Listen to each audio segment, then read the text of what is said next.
Bonsoir à toutes et à tous, adhérents de l'idée. Bienvenue ce soir pour un nouveau webinaire de notre club immobilier. Donc, avant ça, j'espère que vous avez tous apprécié, pour ceux qui ont eu la chance d'y être, le salon Workplace Meeting il y a maintenant presque 3 semaines, et surtout la soirée des trophées de l'idée. J'en profite pour féliciter à nouveau les lauréats des différentes catégories des trophées. Bravo à eux. Pour revenir sur notre club immobilier, donc la dernière fois que nous étions vus, on a parlé budget, coût, donc qui était un sujet hautement d'actualité, avec notamment l'envolée de prix de l'énergie, l'inflation, qui effectivement nous a posé quelques casse-têtes.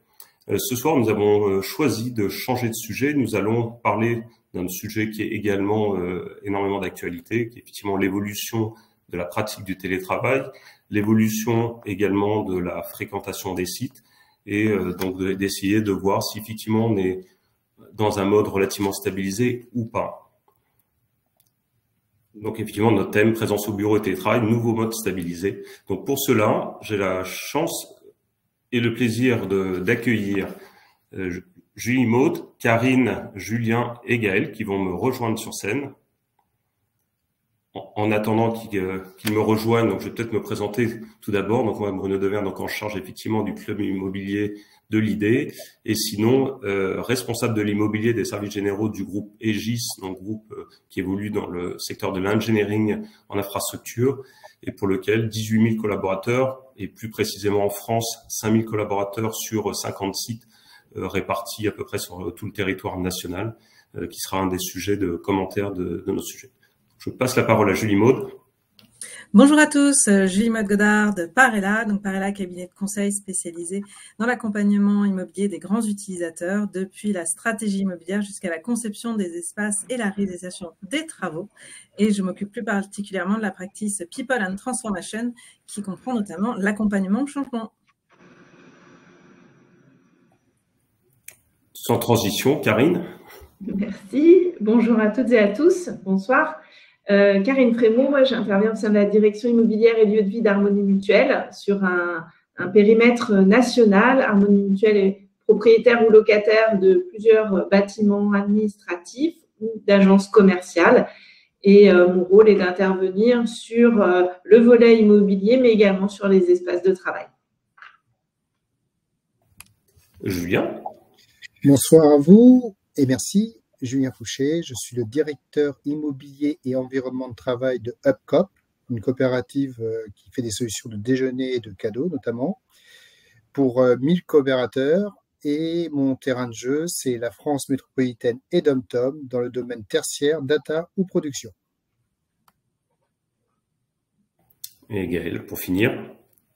Bonsoir à vous toutes et tous. Donc Gaël Montassier, je représente MWPI, qui est le nouveau nom de la fusion entre Startway et Multibureau. Et nous sommes opérateurs de coworking, qui est le terme un peu générique, le mot valise, mais nous accompagnons des entreprises dans leur recherche immobilière, la transformation et l'exploitation commerciale d'immobilier tertiaire, voilà, en France et en Europe. Donc, avant de rentrer dans un peu dans le sujet, on voulait effectivement le retracer, faire un petit peu d'histoire. Alors, j'aime bien le côté histoire quand on regarde le laps de temps de quelques petites années pendant lequel le télétravail a fortement évolué. En 2007, on parle de vraiment, il n'y a pas longtemps, 3% des salariés travaillaient au moins un jour, donc pratiquement personne. En 2012, mars 2012, c'est l'apparition d'un statut juridique du télétravail. Donc, il y a peu de temps. Septembre 2017, avec les ordonnances Macron, arrivée du droit au télétravail. Donc, une évolution. Donc, le télétravail, petit à petit, quelque chose qui rentre un peu dans les mœurs. En mars 2020, on se souvient tous, tout le monde s'est retrouvé en télétravail contraint par les confinements, chose qui a accéléré effectivement les process. Et très peu de temps après, 2021, 43% des salariés télétravail régulièrement. Donc 2007-2021, on passe de 3 à 43% pour maintenant quelque chose qui semble évident et pourtant c'est encore très récent. Voilà, donc dans ce webinaire, on va parler effectivement, comme vous l'avez compris, de télétravail, de fréquentation des sites, et pour lequel on va s'appuyer sur le baromètre annuel sur l'évolution des modes de travail qui est réalisé par Parela et CSA, d'où la présence de Julie Maud qui est là, effectivement, qui va nous partager un certain nombre de résultats issus de ce baromètre, qui sera effectivement l'appui de nos discussions. Très bien, oui, ce baromètre que nous lançons maintenant depuis plusieurs années, c'est la 7e édition. Aujourd'hui, nous l'avons fait avec donc le CSA de façon à avoir un panel assez large, puisque nous avons pu interroger 300 dirigeants et 500 salariés, de façon à pouvoir comparer les différents points de vue sur cette question, notamment du télétravail. Donc, sur ce qu'on peut voir sur le télétravail, c'est que les pratiques se sont à peu près harmonisées à 2 jours par semaine et que, aussi bien du côté des dirigeants que des salariés, on oscille entre 53 et 55% de capacité à faire du télétravail. Ce télétravail, cependant, est réparti un peu différemment. D'abord, il est plus fréquent dans les entreprises de taille plus importante, à partir de 250 salariés. Il est variable également selon l'âge, puisque souvent, quand on a des nouveaux entrants, des juniors dans une entreprise, on peut autoriser un peu moins de télétravail de façon à faciliter l'apprentissage. Et il est différent aussi selon les secteurs d'activité, qui n'ont pas forcément la même proportion au télétravail. Il est également différent en France, entre province et région parisienne.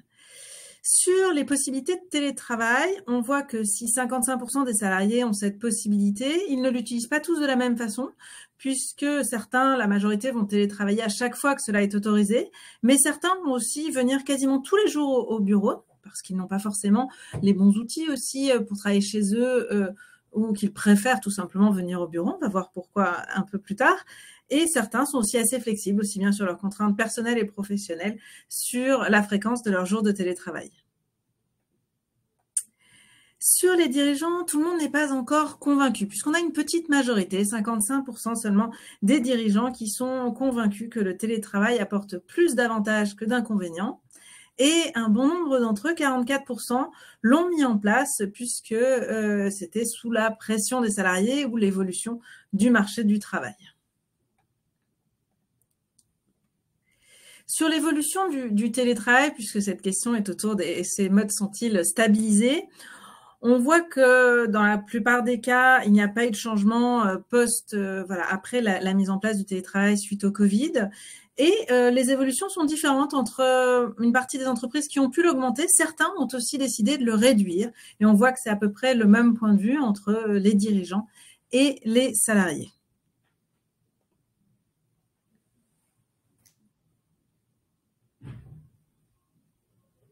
Bruno, je crois que ton micro est coupé.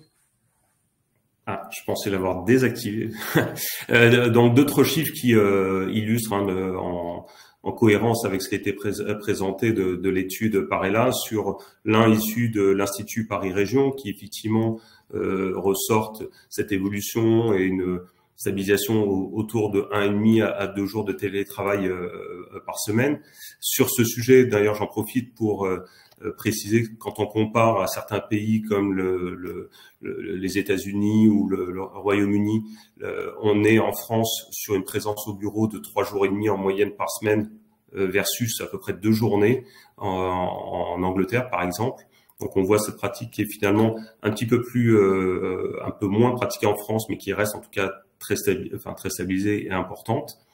Et à droite, vous avez également là, ce qui ressort d'études faites par l'association ID, où effectivement on voit une stabilisation à peu près à 2 jours de télétravail par semaine.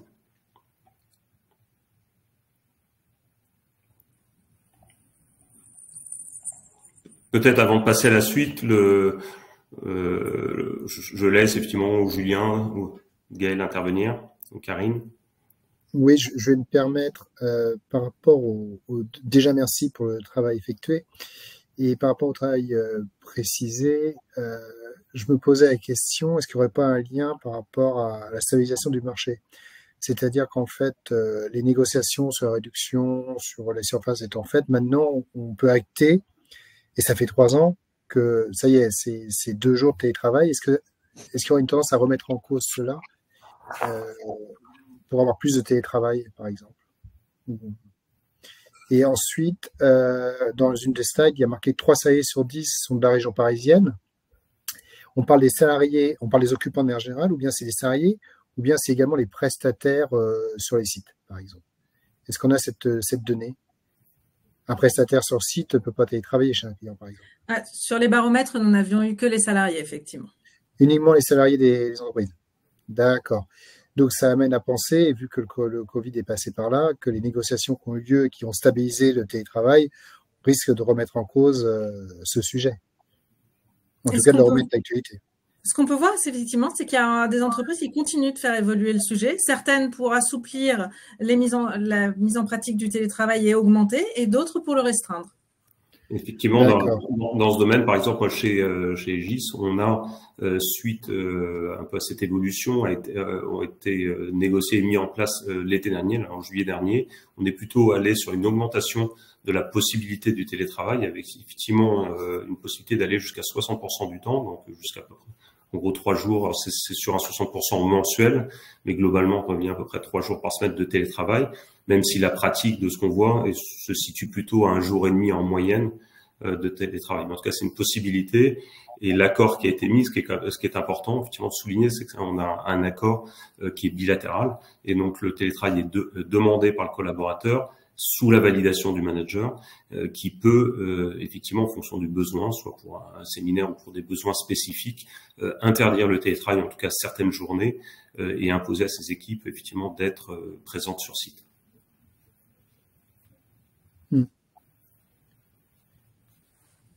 Sur une des slides, on voit qu'il y en a qui trouvent des avantages, mais ça avait l'air d'être partagé. Je crois que c'est sur la slide précédente, la slide 10. Si tu reviens en arrière, enfin, on voyait qu'il y avait une sorte de 41% où était apprécié. Attendez, là on est sur la slide 11. Ceux qui trouvent des avantages sont partagés. Quand vous regardez bien, vous voyez, il y a dans votre entreprise de télétravail apporte plus d'avantages que d'inconvénients. Ben, c'est 45-55 et en même temps c'est imposé. Donc là-dessus, en fait, on a vraiment 2 visions un peu contradictoires en fait. On nous l'impose et en même temps ça amène d'autres avantages. Sur les avantages, vous avez et après on va retourner sur la partie immobilière, mais les plus qui ont été apportés par le télétravail vis-à-vis de l'immobilier, on voit ça après, je présume. Oui, tout à fait. On en reparlera après. Enfin, c'est surtout, on parlera pourquoi les gens reviennent tout de même au bureau, malgré le fait que le télétravail apporte effectivement des avantages sur l'équilibre vie pro, vie perso principalement. D'accord. Okay. Merci. Et également, là, comme ça a été précisé dans le chat, hein, aux participants de ce webinaire, n'hésitez pas à poser des questions, voire même à commenter ces chiffres, si vous avez effectivement des données qui peuvent être différentes, ou surtout sentez-vous libre d'intervenir.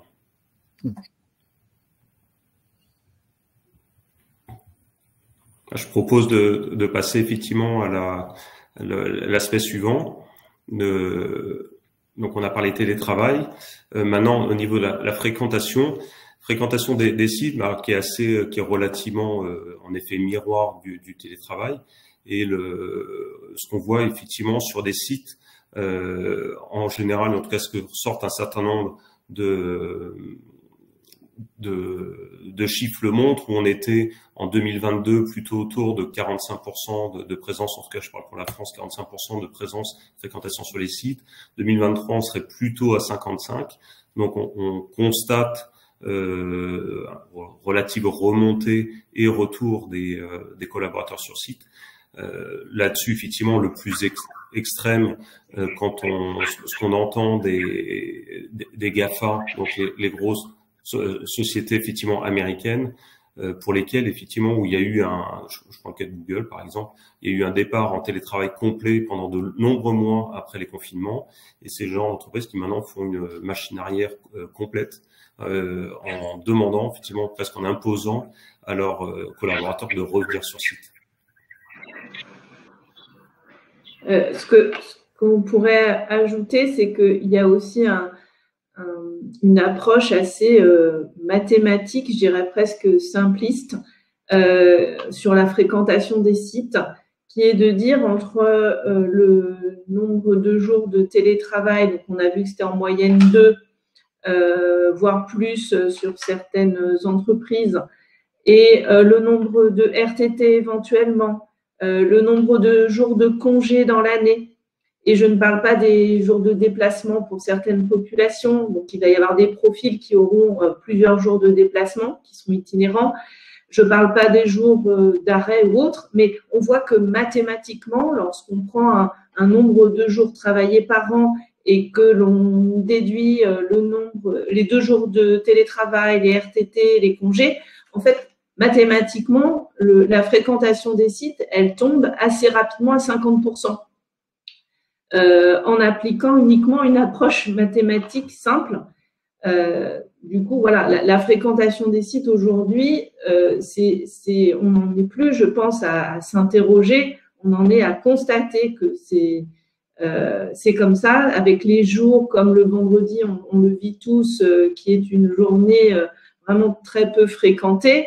On a quelques ratios, quelques données qui tombent parfois à 25% de taux d'occupation les vendredis. Donc voilà, ce que je voulais dire, c'est que rien que mathématiquement, on a un taux de fréquentation qui est beaucoup plus faible que ce qu'on a connu. Je vais tenter de répondre. Là, je vois une question d'Yves qui demande s'il y a des accords de branche pour le télétravail. À ma connaissance, non. J'espère ne pas me tromper. Pour moi, les accords sont plutôt en général faits au sein d'une entreprise. Après, en revanche, ce qui répond peut-être un peu à la question, c'est qu'effectivement, le télétravail, j'allais dire, on n'est pas tous égaux devant le télétravail. Effectivement, c'est très spécifique à certains métiers. Et au même titre qu'au sein d'un même groupe, on peut avoir des populations pour lesquelles le télétravail est simple et normal et ça ne pose pas de problème. Pour d'autres, où ça peut se poser. Quand je prends le cas, donc effectivement, au sein du groupe Aegis, on a des métiers très différents et certaines populations, comme des projeteurs, où on travaille par exemple dans la signalisation ferroviaire, où les collaborateurs ont besoin de travailler sur des plans papier assez grands, et pour lequel ils sont à 2 ou 3 autour d'un grand plan, le télétravail est très compliqué. Donc on constate alors d'une part effectivement des taux qui varient, pour reprendre un point qu'on avait évoqué, des taux de télétravail qui sont plus faibles en région qu'en Île-de-France, probablement liés aux complexités de transport en Île-de-France, mais également au sein même d'un site, on a des taux qui sont très différents en fonction des différentes entités et des différents métiers. Je vais me permettre de compléter. Ah, vas-y.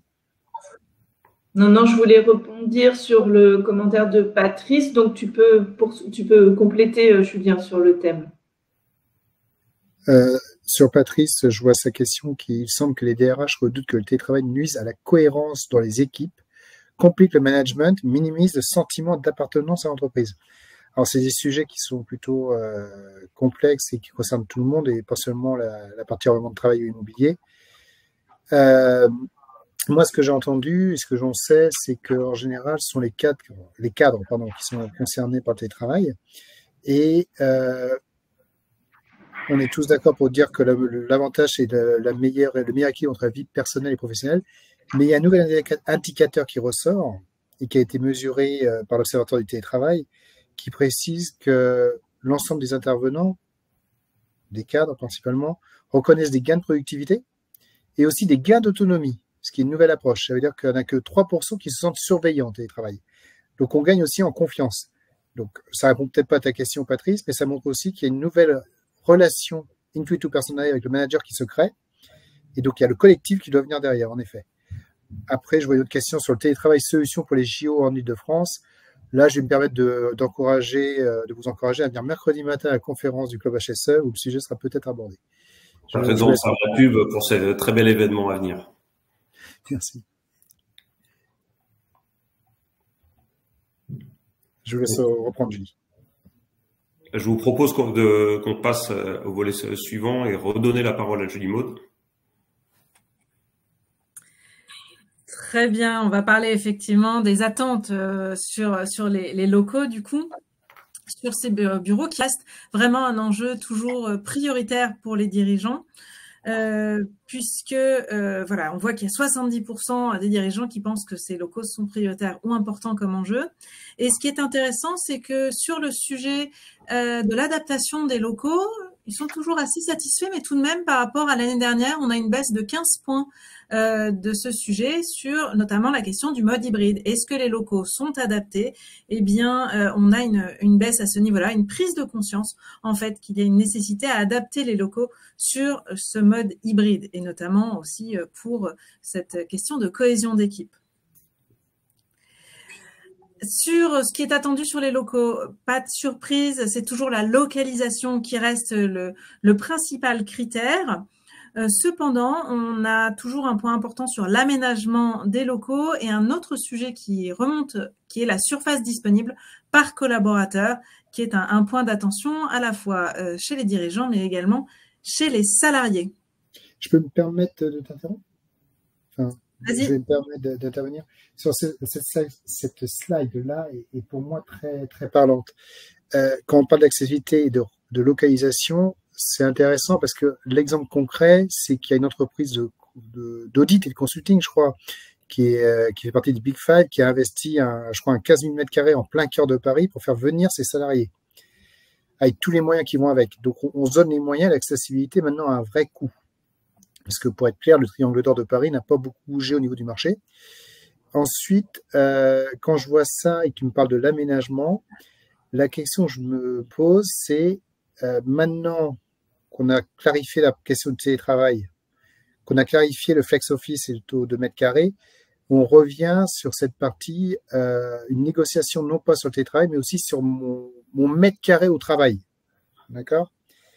Et je pense que ça va être une contrepartie qui va être de plus en plus forte dans les négociations qu'on aura à venir avec nos clients internes et même avec nos collègues de la DRH auprès des IRP. Et ça se justifie puisque, en effet, je viens au travail et je veux être bien. Donc, d'ailleurs, ils en rajoutent puisqu'ils mettent bien la surface disponible par collaborateur. Et à titre professionnel, individuel, j'ai le cas sur un de mes projets en province où un de mes sujets de préoccupation est bien la surface disponible par collaborateur qui était un sujet qui a été porté par les collaborateurs locaux, justement. Donc, et auquel, pour toute honnêteté, je m'étais basé sur un ratio classique et le sujet a été porté sur la table. Donc, ça devient de plus en plus d'actualité, en effet.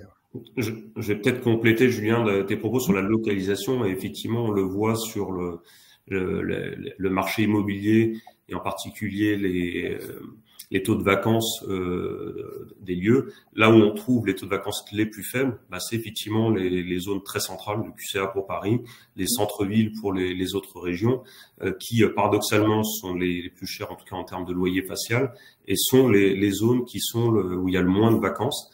Le centre de Paris, par exemple, mais c'est le cas de toutes les villes, se sont au contraire remplies depuis ces dernières années.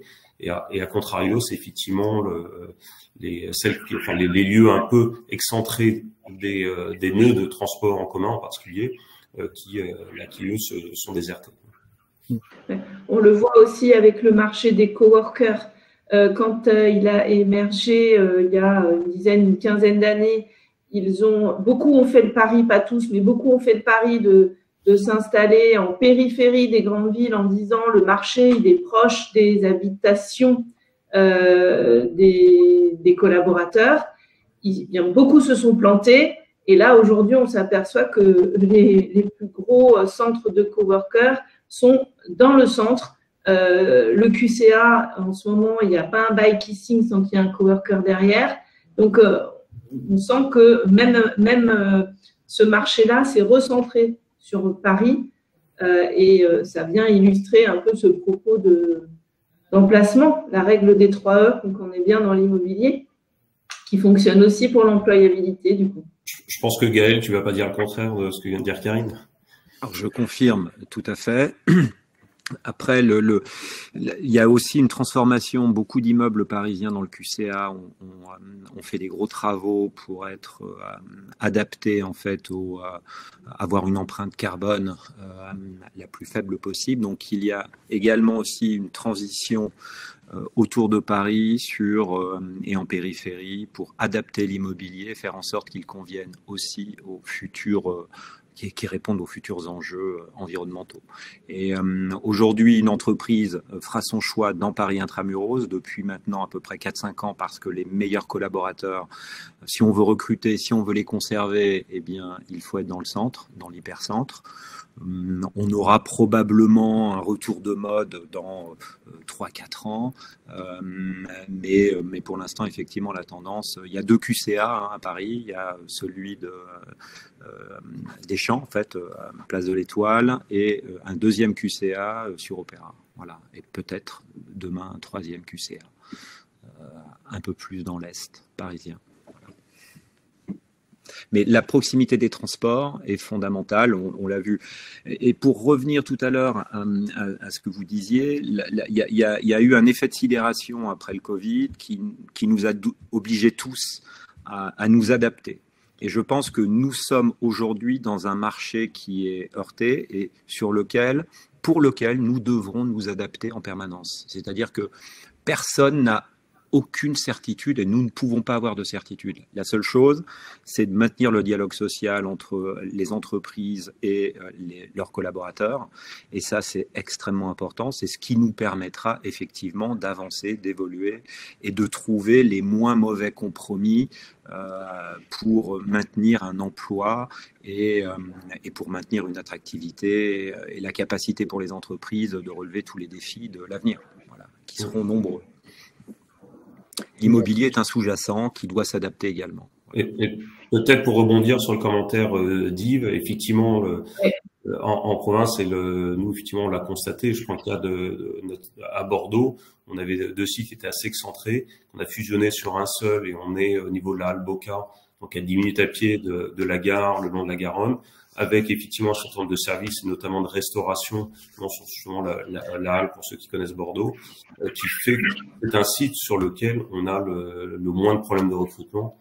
Il est clairement attractif de par sa localisation.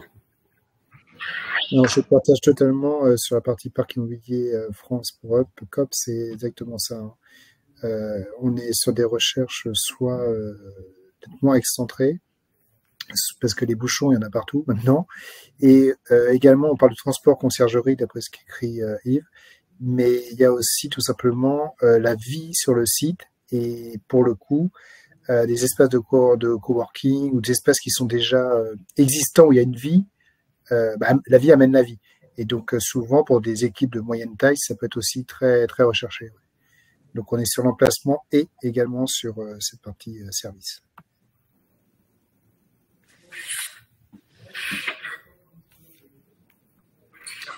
Ce qui émerge là un peu de nos échanges, c'est aussi cette notion d'attractivité de l'entreprise. Je crois que c'est Gaëlle qui disait comment on conserve les talents, mais comment on fait venir aussi les futurs collaborateurs qui seront sur le marché de l'emploi dans 5 ans. On est dans l'immobilier dedans il y a immobile, donc il faut toujours un peu anticiper et on ne peut pas bouger en claquant des doigts. Et on a cette perspective, mais je crois que Julie Maud, tu l'abordes, on a cette perspective d'employeurs pour les futures générations qui n'auront peut-être pas les mêmes attentes que tout le monde. Et aujourd'hui, je trouve qu'on est dans un moment où on doit tous s'adapter aux nouveaux modes de travail, aux nouveaux espaces de travail, aux nouveaux usages. Et on a un écart selon les générations, selon nos collègues, et on ne parle pas des futurs recrutements. Donc voilà, c'est cette adaptabilité qu'il faut anticiper. Oui, ce qu'on voit dans les échanges qu'on a, c'est que cela dépend aussi beaucoup des cultures d'entreprise. Donc, les solutions ne sont pas les mêmes pour tout le monde et que le principe, c'est de rester à l'écoute pour pouvoir continuer à s'adapter effectivement aux nouvelles demandes et aux nouveaux modes de travail qui continuent d'évoluer.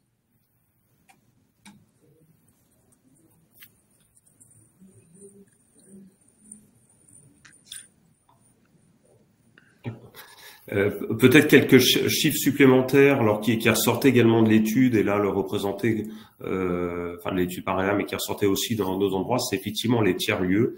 D'ailleurs, on en parlait, si je me souviens bien, Julien, il y a 1 an et demi ou 2 ans, qui était effectivement l'époque justement du mix immobilier, qui était notion qui était chère, Julien, et entre autres sur l'utilisation, ou en tout cas l'objectif d'avoir des tiers-lieux. Tiers-lieux, qu'est-ce qu'on entend par tiers-lieu? C'est effectivement un lieu qui n'est ni le domicile ni le site de l'entreprise, mais qui est effectivement dans des endroits en périphérie, où beaucoup effectivement miser, et c'est ce que effectivement d'ailleurs Karine le disait tout à l'heure, beaucoup miser sur la pratique de ces tiers-lieux, et c'est quelque chose en revanche qu'on constate là depuis quelques mois, que finalement les tiers-lieux sont très peu plébiscités, ou en tout cas pas du tout à hauteur de ce qui était prévu, et donc en gros c'est plutôt finalement, je veux dire, assez binaire, soit je vais sur mon lieu de travail, le site de l'entreprise, soit je suis en télétravail chez moi.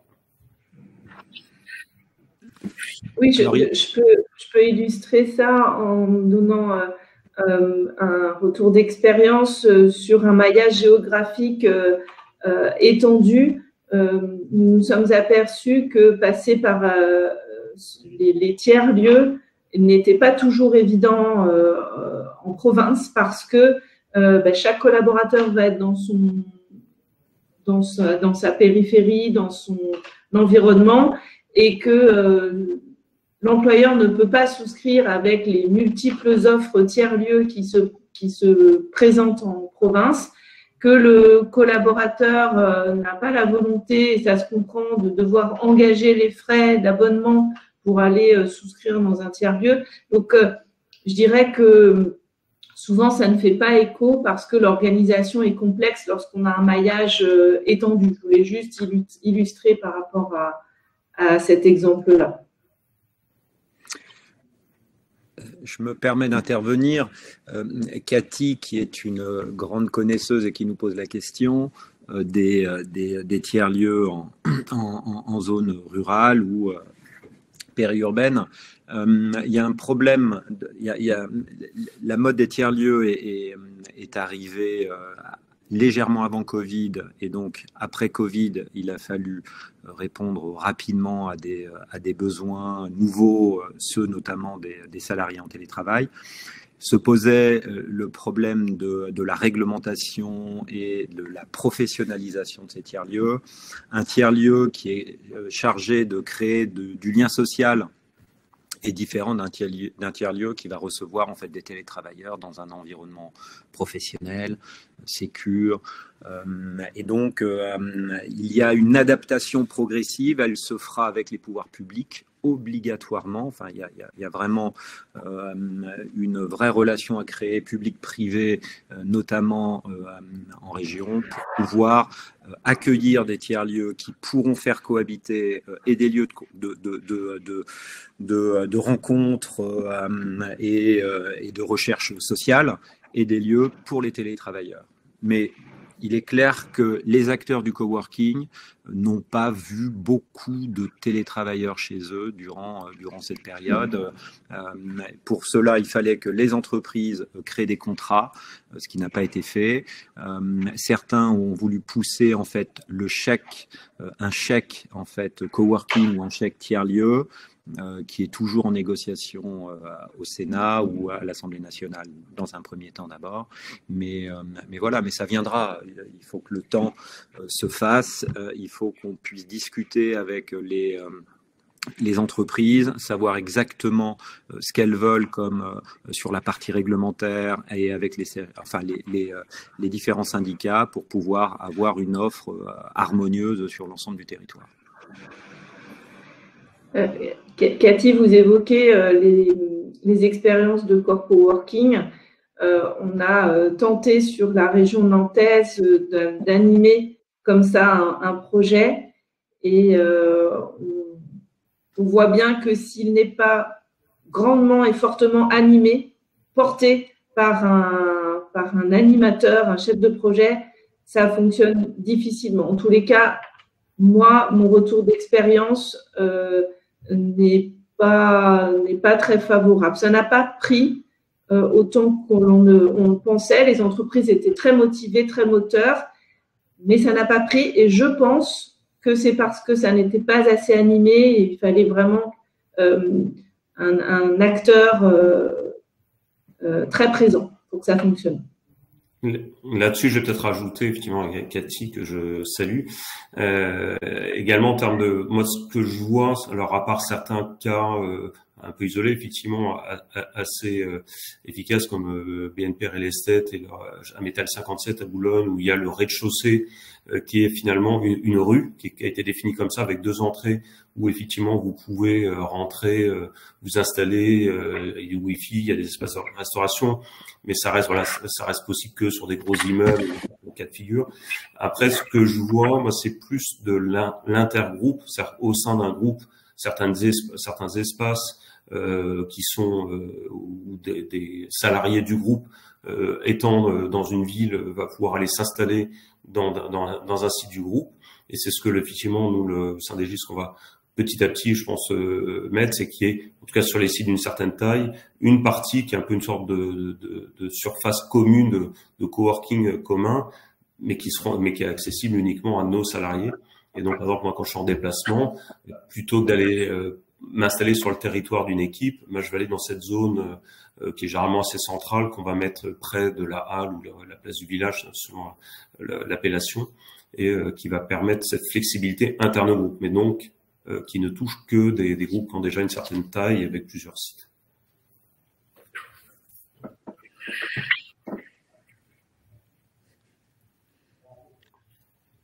Peut-être te repasser la main, Julie Maud, pour la... Très bien, je poursuis. Sur la question des surfaces, je pense qu'on l'a déjà pas mal abordé, effectivement. En tout cas, les salariés pensent souvent que leur surface est insuffisante. Donc, effectivement, ça peut toujours être un petit point délicat à discuter, notamment avec les représentants du personnel qui sont très attentifs sur cette question. Sur l'évolution des surfaces.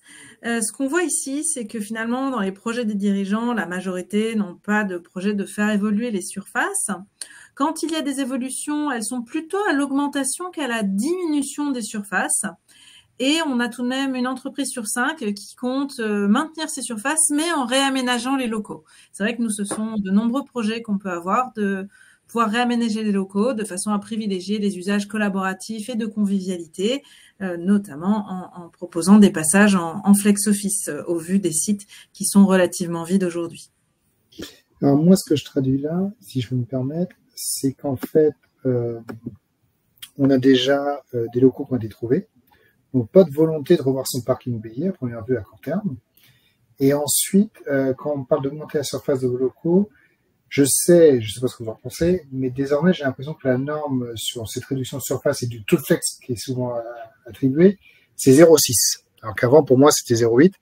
Donc, peut-être qu'il y en a, voire 0,5 maintenant aussi, j'en entends parler. Peut-être que le taux de flex a été assez agressif et il y a peut-être une révision du taux de flex et donc une nécessité d'augmenter la surface. C'est ce que je me dis quand je vois votre point, et puis une non-volonté de déménager, en fait. D'optimiser vraiment les mètres carrés qu'on a, on est d'accord?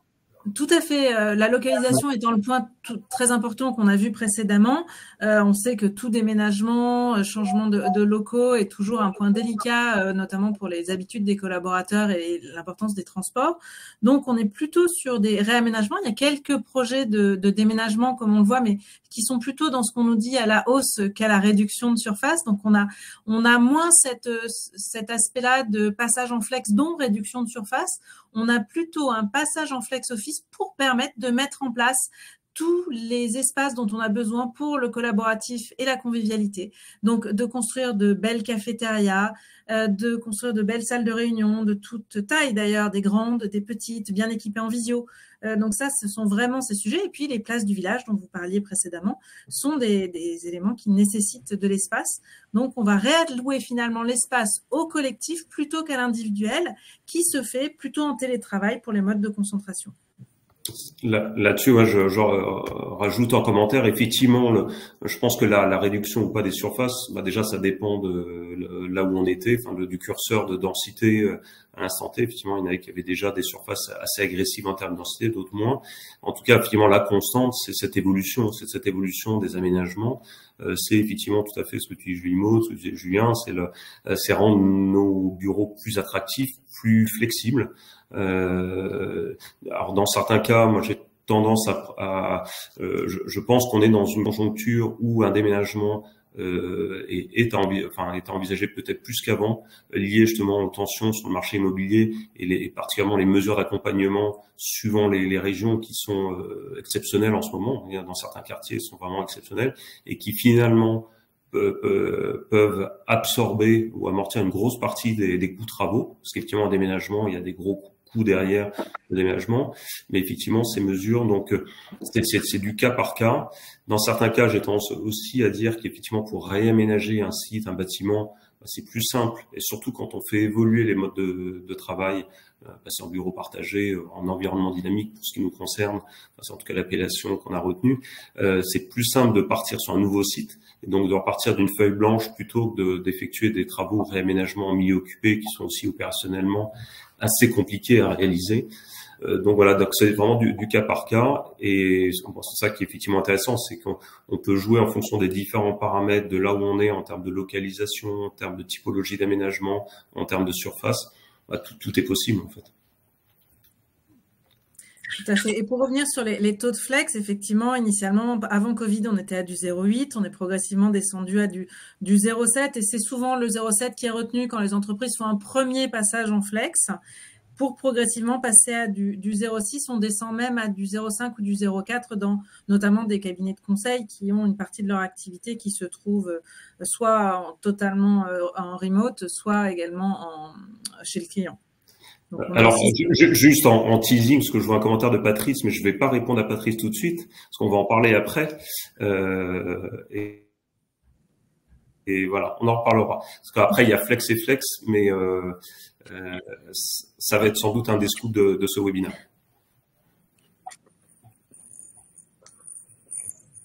Je vous propose de poursuivre effectivement sur les attentes des salariés. Elles sont fortes sur 3 domaines, notamment sur toute la dimension développement durable, éco-responsabilité des locaux, les sujets qualité de vie au travail et l'innovation dans les équipements. Voilà, ce sont 3 points où il y a des attentes assez fortes par rapport à l'intention d'investir, dirons-nous, des dirigeants.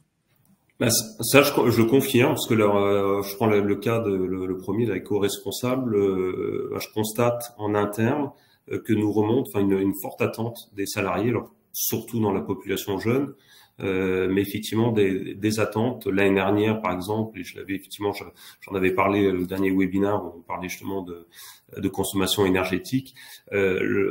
Le temps les quelques jours ou 2-3 semaines qu'on a mis pour mettre en place des pratiques éco-responsables, des mesures éco-watt de consommation énergétique, on avait des remontées par les salariés de certains qui s'impatientaient qu'on mette en place des mesures qui effectivement sont en attente que ce soit sur le reuse du mobilier, sur tout un tas de mesures, en tout cas essayer d'éviter le gaspillage, quoi.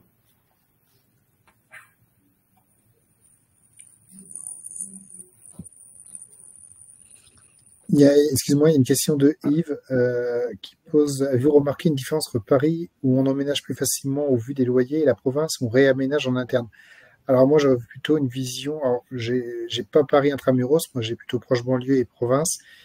Sur la province, j'ai des belles opportunités immobilières, donc j'ai pas la même approche que toi. C'est-à-dire qu'en province, j'aurais plutôt une tendance à déménager. Après, ça dépend de la ville et de la profondeur de marché, mais je vois de belles opportunités actuellement.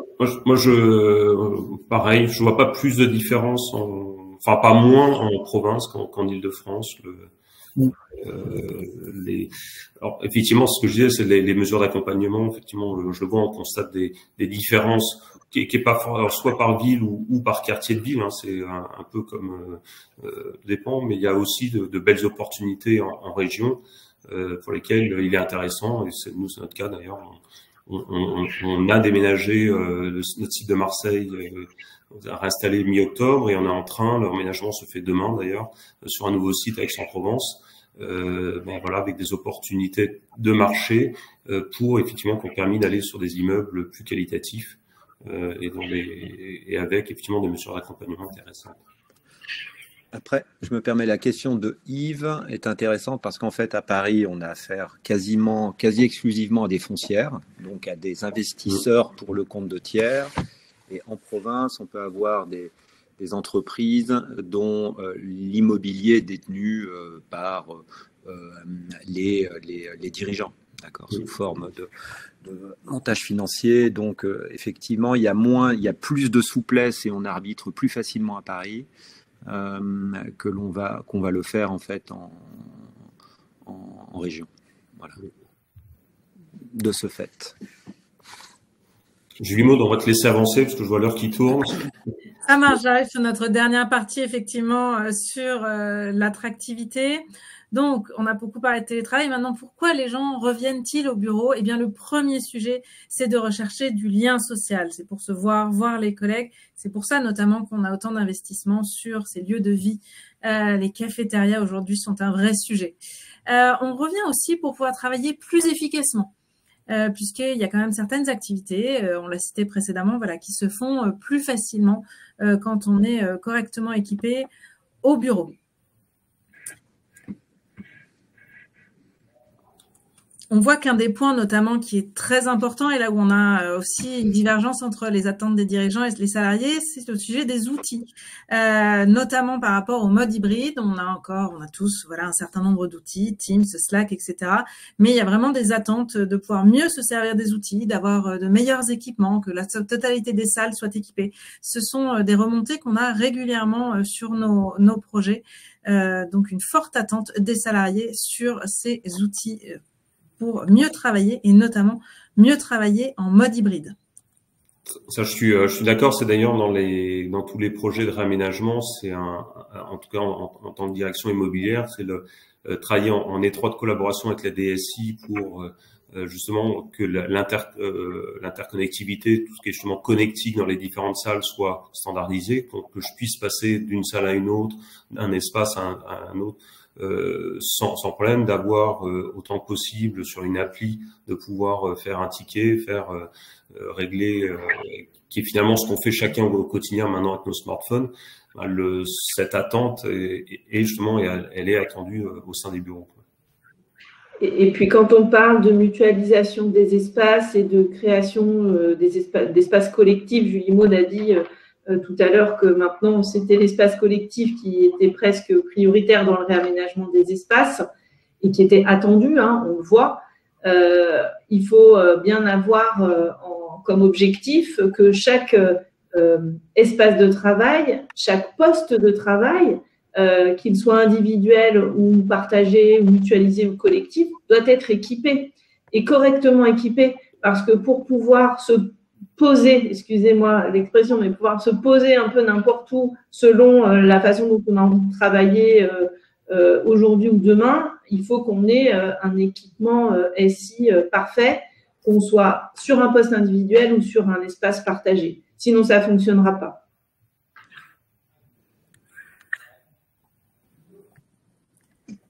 Et un dernier chiffre que je voulais vous apporter ici, c'est l'importance vraiment de l'aménagement des espaces de travail dans l'attraction et la rétention des talents.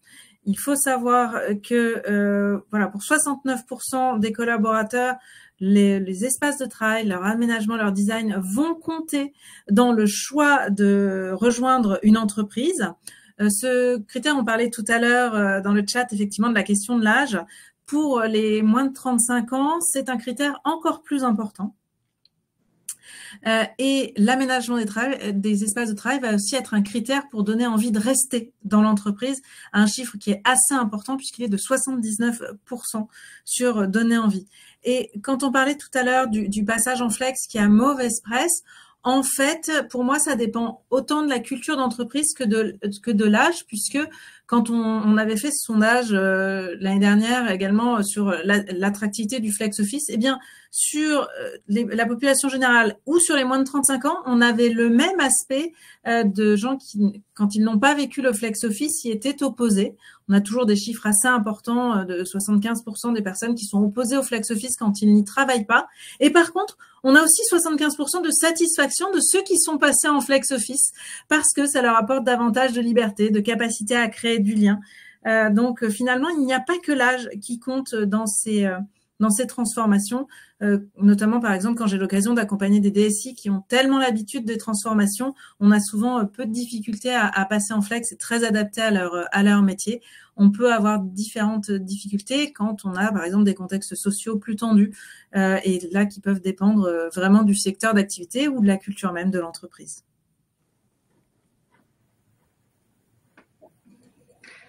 Par rapport à la remarque de Patrice sur les services, j'ai une approche assez personnelle qui est de dire que les services sur son lieu de travail sont très attendus, très réclamés. Au final, sont-ils vraiment utilisés et exploités dans le temps? Je mets de côté la cafétéria, l'espace de détente, mais quand on parle de vraies notions de service dans une entreprise, je constate que dans le temps, au final, ça ne perdure pas tant que ça. Je ne sais pas si d'autres ont des exemples là-dessus. Et je l'illustre par quelque chose d'assez sociologique, si je peux essayer. C'est de me dire que avec ces 2 jours de télétravail en moyenne par semaine, on est maintenant, il y a eu une inversion historique, on est maintenant 4 jours chez soi versus 3 jours au travail. Avant, ça n'était pas le cas. On était 5 jours au travail, 2 jours chez soi. Maintenant, c'est inversement proportionnel. On est plus souvent chez soi, je parle d'une moyenne. On peut être plus souvent chez soi que sur son lieu de travail pour pas mal de collaborateurs. Et du coup, cette notion de service, où est-ce qu'on va la chercher? Est-ce qu'on va la chercher proche de chez soi? Est-ce qu'on va la chercher sur son lieu de travail? Mais Julie Maud l'a dit tout à l'heure, les gens veulent retourner pour voir ses collègues, pour collaborer. Donc voilà, c'est une vraie question ouverte. J'ai pas forcément la réponse, mais je m'interroge comme ça, moi. Moi, j'ai complété. Nous, ce qu'on s'aperçoit, c'est que tout ce qui est service individuel, ça apporte pas du tout l'envie de revenir. En tout cas, les abonnés sont très faibles. Par contre, tout ce qui est service d'animation, de faire vivre le bâtiment collectif, à thème, on va dire, pour des jours précis, là, ça marche plutôt bien. Et pour moi, je vois quand j'échange avec des foncières ou des bailleurs, c'est des questions où ils me challengent. C'est-à-dire que même pour eux, dans leurs solutions immobilières qu'ils vont proposer à des locataires comme moi, des futurs utilisateurs, c'est que je ne vends pas qu'un immeuble, je vends aussi des services associés. Donc, vaut mieux une conciergerie ou une qualité food ou un animateur qui fait un thème spécifique et pas seulement une conciergerie ou qui fait des offres individuelles. Donc, moi là-dessus, je peux te répondre juste à la partie individuelle et collective. Pardon. Oui, non, mais je suis complètement en phase avec vous. C'est-à-dire que les conciergeries en pur service, cordonnerie, pressing, on voit effectivement ont tendance a priori à avoir moins de succès qu'il y en a eu parce que effectivement, comme tu disais Karine, chacun en moyenne toujours est plus souvent à proximité de chez soi. Donc finalement, plutôt que d'apporter quelque chose au bureau pour le faire, autant le faire un jour de télétravail ou autre. Mais par contre, et c'est ce qui est important, et ce qui ressort un peu de toutes ces études, c'est ce retour au bureau ne serait-ce que par autant voulu d'ailleurs par le côté direction manager que par le côté collaborateur, par ce besoin, à la fois cette envie, ce besoin de collectif, qui est finalement c'est ce qui nourrit une entreprise, c'est par la créativité, par l'esprit d'équipe et le travail collectif, et donc tout ce qu'on pourra mettre en place. Et en termes d'événementiel, en termes aussi de typologie d'aménagement, et qui va favoriser les discussions, les informations, tout ce qui est informel. On parlait souvent, moi j'aime bien parler du concept de la machine à café, et c'est vrai que c'est ce qui nourrit en grande partie toutes les réflexions d'entreprise et qui a effectivement vu naître beaucoup d'idées.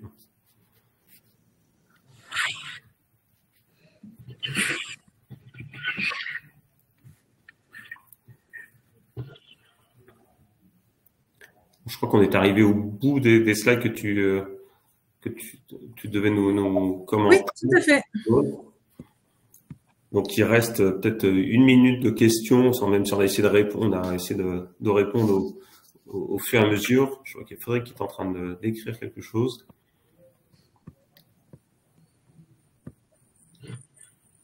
Oui, bah, tout à fait d'accord avec toi, Frédéric. Effectivement, tout événementiel, et quand on parle d'événementiel, en plus pour moi, c'est quelque chose qui peut se décliner à différents niveaux. C'est effectivement des événements qui concernent, enfin, je crois, tout un site, comme ça peut effectivement quelque chose qui va ne concerner qu'une équipe. Donc effectivement, on voit les afterworks, en particulier, c'est des événements qui se démultiplient. Il y a d'autres exemples d'ailleurs, j'aime bien reciter aussi. Pour essayer de faire venir un peu plus les collaborateurs le vendredi, qui est le jour où justement il y a peu de monde. Par exemple, Carrefour organise des petits déjeuners sur leur site le vendredi pour en fait que ce soit un événement qui donne envie aux collaborateurs de revenir. Et en plus, ce sont des événements pendant lesquels les collaborateurs apprennent à se connaître et peuvent discuter ensemble. Alors, la question de Cathy, y a-t-il des nouveaux services liés à la mobilité? Oui, bien sûr, mais ça fait partie du lien social. Et en fait, on ne peut pas structurer une offre de service pour que les gens fassent de l'autopartage en dehors il y a des plateformes qui se sont développées pour ça, mais il y a toujours le risque de rencontrer une personne que l'on ne connaît pas et donc le lien social se fait sur le lieu de travail et en fonction des bassins de vie, eh bien, il y a des personnes qui vont se structurer pour pouvoir venir ensemble par des moyens de transport en commun, pourquoi pas, mais également par la voiture. Et ça se fait de plus en plus. Peut-être créer dans des pôles, parce qu'en fait, on vit par bureau et par immeuble. On ne vit pas par quartier presque. Et peut-être que le lien social pourrait se faire en dehors, en fait, de la simple structure bureau par quartier pour permettre effectivement à des flux de personnes de venir ensemble. Mais c'est un enjeu majeur.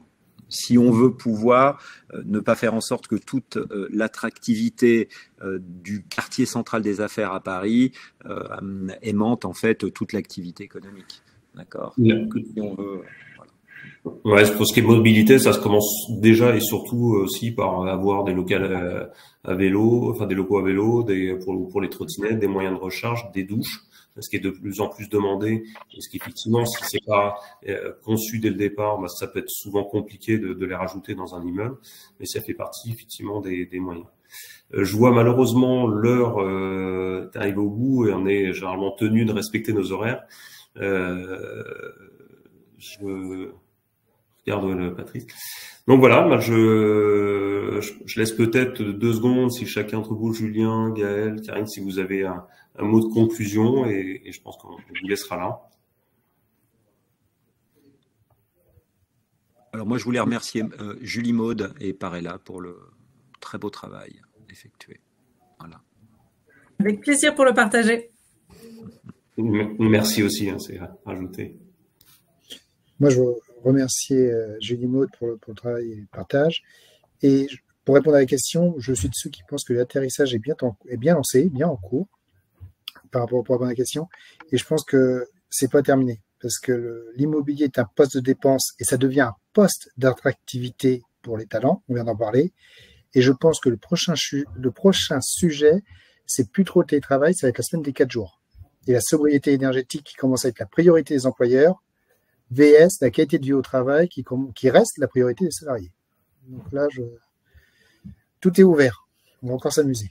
Je pense que c'est un très joli thème, Julien, surtout que tout le monde n'est pas forcément d'accord sur le sujet, mais ça peut être très intéressant.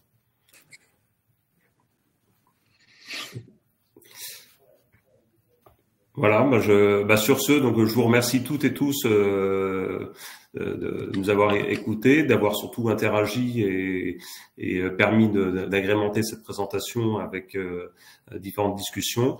Et puis, on donne rendez-vous, je pense, en 2024, date à déterminer, mais avec plaisir de vous retrouver très prochainement. Bonsoir à toutes et à tous. Bonsoir à tous. Bonsoir à toutes. Bonsoir. Bonsoir. Bonsoir à vous.